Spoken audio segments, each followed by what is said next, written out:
Hi అండి అందరికీ. ఈరోజు వీడియో వచ్చేసి ఇన్స్టాగ్రామ్ అండ్ యూట్యూబ్లో తెగ వైరల్ అయిపోయింది కదా బాయిల్డ్ ఎగ్ రెసిపీ. సో అది చేద్దాం అనుకుంటున్నాను అనమాట. సో అందుకే టైటిల్ అలా పెట్టాను, దొంగలు పడ్డ 6 నెలలకు కుక్కర్ మురిగినట్టుంది నా పని అని. ఎందుకంటే అందరూ చేసి ఊరుకున్న తర్వాత ఇప్పుడు నేను స్టార్ట్ చేస్తున్నాను అనమాట. అండ్ దానికి కావాల్సింది నేను బాయిల్డ్ ఎగ్స్ అనమాట. ఎగ్స్ అనేది గుడ్లు బాయిల్ చేసుకుంటున్నాను. అండ్ నేను ఎక్కువనే తీసుకున్నాను అనమాట. సో మా దగ్గర చాలామంది ఉన్నారనమాట. అంటే నేను షాప్లో చేస్తున్నాను కదా, మా టీ షాప్లో చేసే వర్కర్ అండ్ మా బాబు, మా ఆయన, నేను అందరం తింటున్నాము. అండ్ అందుకనే ఎక్కువ తీసుకున్నాను. అండ్ అందులో కొద్దిగా సాల్ట్ వేసి బాయిల్ చేసుకున్నా. సో అది గుడ్లు ఉడికే లోపల ఇక్కడ నేను ఒక 2 గుడ్లు తీసుకొని దాన్ని మంచిగా ఇలా బీట్ చేసుకోవాలంట. ఎల్లో అంతా కలిసేలాగా బీట్ చేసుకోవాలి ఇలా స్పూన్తోని.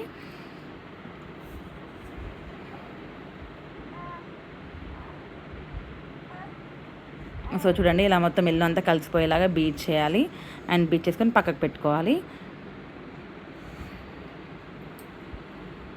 ఈ రెసిపీ మీలో ఎంతమంది ట్రై చేస్తారో నాకు కామెంట్ చేయండి. అండ్ మీకు మంచి కుదిరిందా లేదో కూడా చెప్పండి కామెంట్లో. అండ్ ఇందాక మనం బాయిల్ చేసుకున్నాం కదా, ఆ బాయిల్ చేసుకున్న ఎగ్ని ఇలా పొట్టు తీసి పక్కకు పెట్టుకోవాలి. ఒక మంచి టిప్స్ చెప్తాను మీకు. సో గుడ్లు బాయిల్ చేసుకున్న తర్వాత మంచిగా పొట్టు ఇట్లా అతుక్కోకుండా రావాలి అంటే దాంట్లో సాల్ట్ వేసుకుని ఉడకబెట్టుకుంటే మంచిగా పొట్టు ఇలా వస్తుంది అనమాట. అంటే ఎగ్ మంచిగా ఓపెన్ చేయడానికి వస్తుంది, ఫాస్ట్గా అయిపోతుంది. అండ్ దానికి కావాల్సినవి నేను ఒక చిన్న సైజు ఉల్లిగడ్డ చిన్న ముక్కలు కట్ చేసి పెట్టుకున్నా. అండ్ ఆయిల్, ఉప్పు, కారం, కొత్తిమీర అండ్ బాయిల్డ్ ఎగ్ అనమాట. టమాటా కూడా చిన్న చిన్న ముక్కలుగా కట్ చేసుకుని ఎర్ర టమాటా తీసుకున్నా. అండ్ తీసుకొని ఇవన్నీ పక్కకు పెట్టుకోవాలి. అంటే దానికి కావాల్సింది మనము తాలింపు పెట్టుకుంటాం కదా, సో తాలింపు పెట్టుకున్న దాన్ని లోతుగా ఉంటుంది కదా కొద్దిగా, అది తీసుకోవాలి. తీసుకొని అందులో కొంచెం ఆయిల్ వేసుకొని కొంచెం ఎక్కువ వేసుకున్నాను అనమాట. ఎందుకంటే మళ్ళీ అది సరిగా అవుతుందో లేదో అనే టెన్షన్తో అది కొంచెం ఎక్కువ వేసుకున్నాను అనమాట. ఆయిల్ వేసుకున్న తర్వాత ఇందాక మనం గుడ్లు పొట్టు తీసి పెట్టుకున్నాం కదా, ఒక బాయిల్డ్ ఎగ్ అది తీసుకొని అందులో వేసుకోవాలి.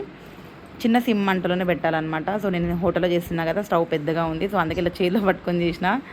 చాలా కష్టపడ్డండి ఈ రెసిపీకి మాత్రం. అది ఫ్రై అయిన తర్వాత ఇందాక మనం బీట్ చేసి పెట్టుకున్నాం కదా గుడ్లు, అవి 2 కూడా ఇందులో వేసేసుకోవాలి. వేసుకొని కొద్దిగా ఒక 5 మినిట్స్ అలా, ఒక 5 కాదు, ఒక 2 to 3 మినిట్స్ అలా ఉంచిన తర్వాత దానిపైన ఉప్పు, కారం, సన్నగా తరిపెట్టుకున్న ఉల్లిగడ్డలు, కొత్తిమీర,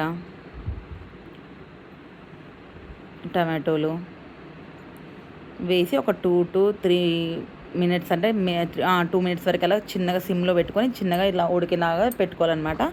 పెట్టుకొని ఇప్పుడు తిప్పడం స్టార్ట్ చేయాలంటే నేను ఫస్ట్ ఇలా జస్ట్ చెక్ చేస్తున్నా, అంటే లోపల ఉడికిందా, కదులుతుందా లేదా అనేసి.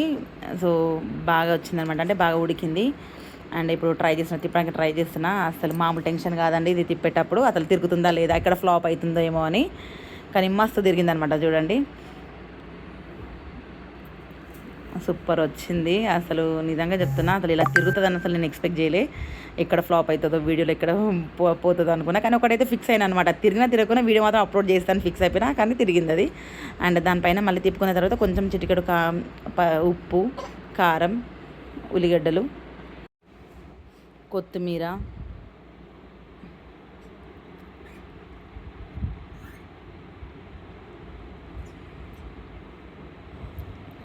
ఒక 2-3 టమాటో ముక్కలు మిగిలినవి ఉంటాయి కదా, సో అవి కూడా వేసేసుకొని ఇలా వేసేసుకోవాలి. ఒక ప్లేట్ తీసుకొని ప్లేట్లోకి వేసుకోవాలి. నిజంగా చెప్తున్నా, ఆ వీడియోలో నేను చూసిన వీడియోల కంటే కూడా నేను చేసే మాత్రం సూపర్ వచ్చింది. చాలా బాగా కుదిరిందనమాట. డెఫినెట్గా ట్రై చేయండి. ఈజీ అనమాట, 5 మినిట్స్లో అయిపోతుంది. అసలు చాలా బాగుందనమాట. టేస్ట్ కూడా నెక్స్ట్ లెవెల్ ఉందండి. నేను చెప్పడం కాదు, నిజంగా చెప్తున్నా, చాలా టేస్టీ ఉంది. ఒకసారి మీరు డెఫినెట్గా ట్రై చేయండి. ట్రై చేసి నాకు కామెంట్ చేయండి. చూడండి సూపర్గా వచ్చిందన్నమాట. టేస్ట్ కూడా చాలా బాగుంది. నా వీడియో నచ్చినట్టయితే మీరు ఒక లైక్ చేయండి, షేర్ చేయండి, కామెంట్ చేయండి. ఇప్పటివరకు సబ్స్క్రైబ్ చేసుకొని ఉంటే సబ్స్క్రైబ్ చేసుకోండి. Thank you for watching.